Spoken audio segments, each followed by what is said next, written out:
సంఘం అంటే సంఘానికి చాలా నిర్వచనాలు ఉండొచ్చు. కానీ వాటన్నిటి సారాంశాన్ని ఒక్క మాటలో చెప్పాలంటే సంఘం అనగా క్రీస్తు శరీరం. ఎఫెసీ 1:22-23 వచనములు. జగత్తు పునాది వేయబడక మునిపే దేవుడు ప్రేమించి ఏర్పరచుకున్న జన సమూహం. ఇది ఒక ఏకవచన పదం, ఏకమయున్న జనం. ఎఫెసీ 1:6. లోక పాపములో చిక్కుకున్న ఒక వ్యక్తి ఎప్పుడైతే దేవుని వాక్యము ద్వారా మారు మనసు పొంది క్రీస్తు రక్తము ద్వారా బాప్తిస్మము ద్వారా తన పాపములను కడిగేసుకుంటాడో ఆ క్షణమే ఆ వ్యక్తి క్రీస్తు యొక్క సంఘములో సభ్యునిగా మారుతాడు. అతడు ఏ ప్రదేశం వాడైనా, ఏ భాష వాడైనా, ఎలాంటి ఆర్థిక స్థితిలో ఉన్నా వాక్యానుసారంగా బాప్తిస్మం పొందిన ఆ క్షణమే ఇదివరకు ఆది నుండి బాప్తిస్మం పొందిన వారందరితోనూ ఏకం చేయబడతాడు. అందులో ఏ లింగ భేదము కానీ, ఎక్కువ తక్కువలు కానీ ఉండవు. అందరితోనూ సమానంగా ఆ క్షణమే అతడు క్రీస్తు శరీరంలో అవయవంగా మారిపోతాడు. గలతీ 3:27-28-29 వచనములు. క్రీస్తులోకి చేరిన ఆ వ్యక్తి మనుషుల చేత, శాఖల చేత, సంఘాల చేత రక్షింపబడడు గాని అతడిని క్రీస్తే రక్షించుకున్నాడు. ఇవన్నీ కేవలం దేవుడు తన పనిని కొనసాగించడానికి ఉపయోగించుకునే వాహకాలు మాత్రమే. ఎందుకంటే రక్షించబడిన అతడు క్రొత్తవాడు కాడు, పాతవాడు, చాలా చాలా పాతవాడు. జగత్తుకు పునాది వేయబడక ముందటివాడు. అతడు ఆనాడే క్రీస్తునందు ఏర్పరచబడ్డాడు, క్రీస్తు చేత ప్రేమించబడినవాడు. కానీ పాపము వలన అతడు దేవుని చేతి నుండి చేజారిపోయాడు, నశించాడు. అతడే కాదు, జగత్తు పునాది వేయబడక ముందు ఏర్పరచబడిన సంఘమంతా ఆ విధంగానే నశించింది. నశించిన తన వారిని వెతికి రక్షించడానికే క్రీస్తు ఈ లోకానికి వచ్చాడు. లూకా సువార్త 19:10.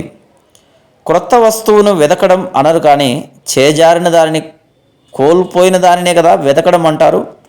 అందుకే రక్షించబడిన అతడు పాతవాడే.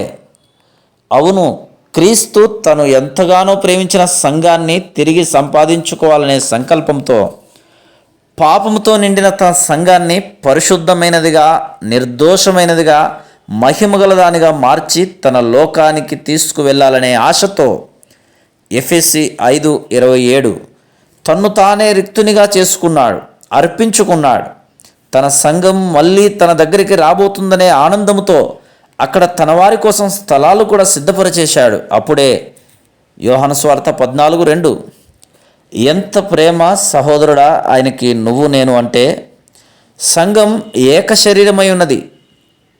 శరీరము ఒక్కటై ఉండి అనేక అవయవాలుగా ఎలాగూ ఉందో సంఘము కూడా కోట్ల కొలది సభ్యులుగా ఉన్న ఒక్కటై ఉంది. దీనిని గురించియే మీరు క్రీస్తు యొక్క శరీరమై ఉండి వేరువేరుగా అవయవాలై ఉన్నారు. 1 కొరింథీ 12:27 అని రాయబడింది. ఈ శరీరానికి శిరస్సు క్రీస్తే. ఎఫెసీ 1:22-23 వచనాలు. ఈ శరీరంలో విశ్వాసి ఒక్కడే అవయవం కాదు. అతడు సంఘ కాపరి అయినా, వ్యవస్థాపకుడైనా, అపోస్తలుడైనా, సువార్థికుడైనా, వరములు కలిగిన వాడైనా ప్రతి ఒక్కరూ కూడా ఒక అవయవమే. ప్రతి ఒక్కరూ కూడా దేవుని సంఘములోని వారే. 1 కొరింథీ 12:28 వచనము. సహోదరుడు అంటే యేసుక్రీస్తునందు విశ్వాసం ఉంచిన వారందరూ దేవుని కుమారులై ఉన్నారు.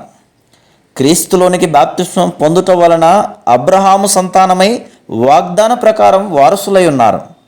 అంటే క్రీస్తును విశ్వసించిన ప్రతి ఒక్కరూ నీకు సహోదరుడే. క్రీస్తు యొక్క సంఘములోనికి చేర్చబడిన కోట్ల కొలది విశ్వాసులంతా ఒకరికొకరు సహోదరులేనని దేవుని వాక్యం చెబుతుంది. గలతీ 3:26-29 వచనములు.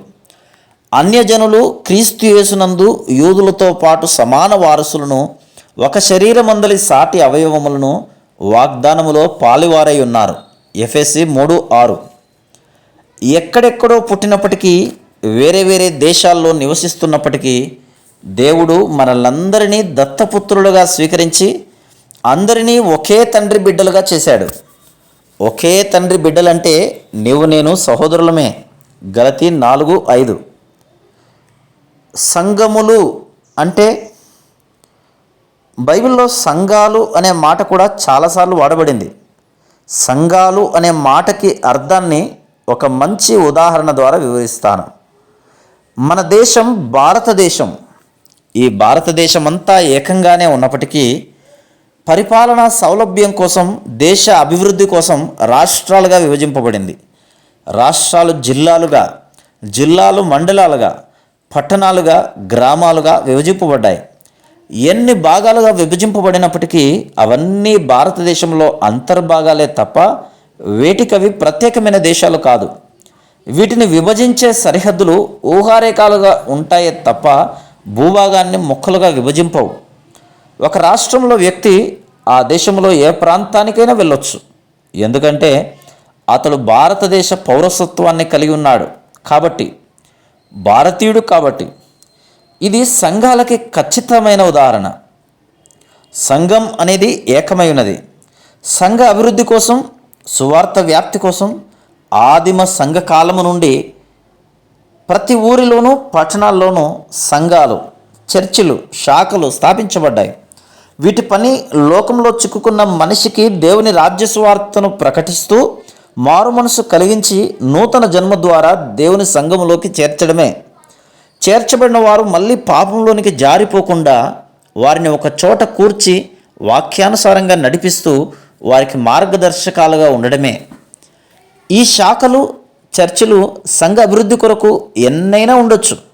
కానీ ఇవన్నీ దేవుని సంఘములో అంతర్భాగాలే కానీ వేటికవి దేవుని సంఘాలు కావు. ఇవన్నీ ఆయా శాఖల విశ్వాసుల మధ్య ఊహారేఖలే కానీ ఒక చర్చి విశ్వాసిని ఇంకొక చర్చి విశ్వాసం నుండి విభజించేవి కావు. ఎందుకంటే విశ్వాసులంతా ఒకే పౌరసత్వాన్ని కలిగి ఉన్నారు కాబట్టి, వారి పౌరసత్వం పరలోకంలో ఉంది కాబట్టి.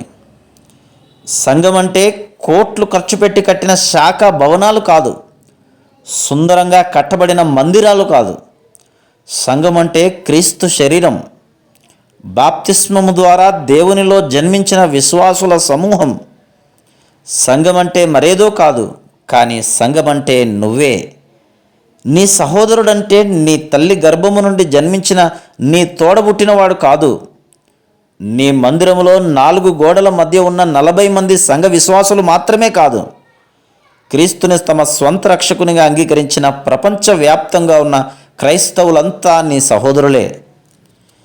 సంఘాలు అంటే దేవుని సంఘములోనికి మనుషుల్ని చేర్చే వాహకాలే కానీ దేవుని సంఘములో నుండి విశ్వాసుల్ని చీల్చే వేర్పాట్లు కాదు. దేవుని వాక్యం సంఘము, సహోదరుడు, సంఘాలు అనే మాటలకి ఈ విధమైన నిర్వచనాలు ఇస్తుంటే నేటి శాఖలు, చర్చలు చెప్పే నిర్వచనాలు వీటికి పూర్తిగా వ్యతిరేకంగా ఉన్నాయి. సంఘానికి, సహోదరునికి, సంఘాలకి గల అర్థాలు తెలిసి కూడా 95% మంది దైవజనులు, సంఘ వ్యవస్థాపకులు స్వలాభాపేక్షులై వీటి భావాలను మార్చివేశారు. తమ సంఘం ఒక ప్రత్యేకమైన క్రీస్తు శరీరమని, 4 గోడల మధ్య ఉన్న తమ చర్చి విశ్వాసులంతా మాత్రమే ఐక్యత, ఏక మనసు కలిగి ఉండాలని బోధిస్తున్నారు. ప్రతి సంఘము ఒక క్రీస్తు శరీరం అంటూ ఈ శరీరాలన్నింటికీ శిరస్సు క్రీస్తు అని బోధిస్తున్నారు. అంటే వీళ్ళు చెప్తున్న క్రీస్తుకి ఒక తల, 1 కోటి పైన శరీరాలు ఉంటాయన్నమాట. స్వార్థము, ఓర్వలేనితనము బోధకుల్ని ఎంత వక్ర బోధలు బోధించేలాగా చేస్తున్నాయో చూడు. లోక పాపములో మునిగిపోయిన వారిని బయటకు లాగి దేవుని సంఘములో కలపవలసిన ఈ శాఖలు, చర్చిలు మారిన విశ్వాసులు తమ సొంతమేనంటూ మేమంతా ప్రత్యేకం, మేము వేరు, మీరు వేరు అంటూ ఇతర సంఘాల నుండి ఐక్యతాభావాన్ని వదులుకొని నేడు పడుతూ ప్రభు శరీరాన్ని ముక్కలు ముక్కలు చేస్తున్నాయి.